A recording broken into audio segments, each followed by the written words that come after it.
Now, for us, we are not necessarily born with this innate understanding of what an emotion is, but this is our soul's job in our lifetime to learn emotional intelligence. So we, at some point in our lives, become empaths, become true empaths, because what an open center does is it takes in the energy and it amplifies it.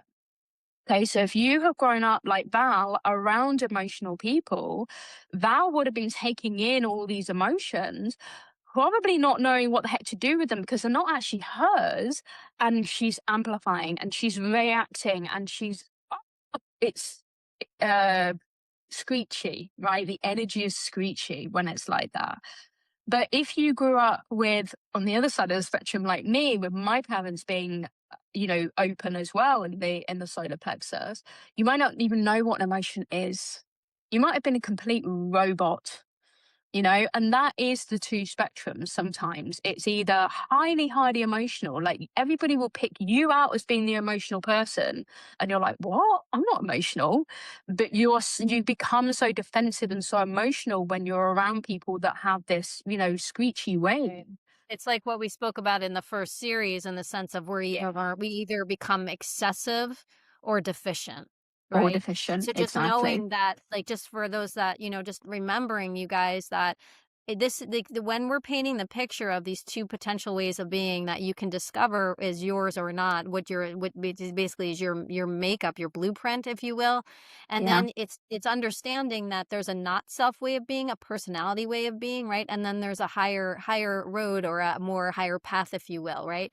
Well, then you can Mm, also look at it that in sometimes what we do, because we're on this beautiful journey called life where we're learning about things, is that we are raised in environments or around environments where we accept excessive patterns or deficient patterns. And yeah. so when we see that and we learn that, oh, this is an excessive, like I don't know about you guys, but I'm sitting here when you were explaining it, I'm like, oh yeah, absolutely. And what the word No. that helped me, like the word that helped me, I love it because we're the same thing, but we both show up. There's excessive and deficient. And what I Yeah. love is here's the tool, you guys. It's like when she used the word amplification, when I learned that, understanding if I realize that actually my emotional intelligence, like I actually have a tremendous capacity to be very, very, very relaxed when there's a lot of intensity going on. It feels so now at this moment natural for me.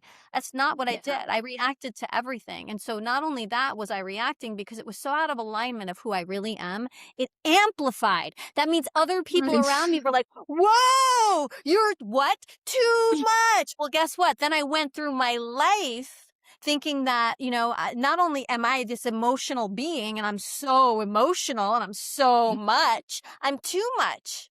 Yeah. And none of it's true. Yeah. Yeah, exactly.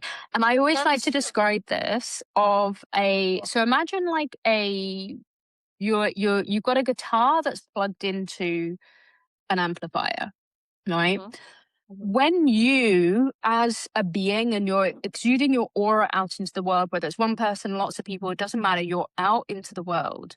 When you're playing a beautiful tune because you're so in alignment with yourself, this is the guitar just, strumming along to your tune, and the mic isn't screechy and it sounds beautiful. Yeah. But when you are, there's this misalignment somewhere, or like when you're in your not self. So for you, like frustration, like when you're frustrated, for me, when I'm bitter, the amplifier kind of takes it and goes, "Ah," like real screechy. "Ah." So when Wow. you're like that, people back away from you a little bit. Right. Or, maybe some people do move towards you, but they're like for like. So they're also screeching and then you're also screeching. And it's really true what they say is that you are the average of the five people that you know, hang around with. So if you're hanging around with five people who are playing the beautiful guitar music, then you are going to as well. Yeah. Um, so just take a look also of like who you're hanging around with, right? Who you're amplifying, who you're, absorbing into your aura. Yeah.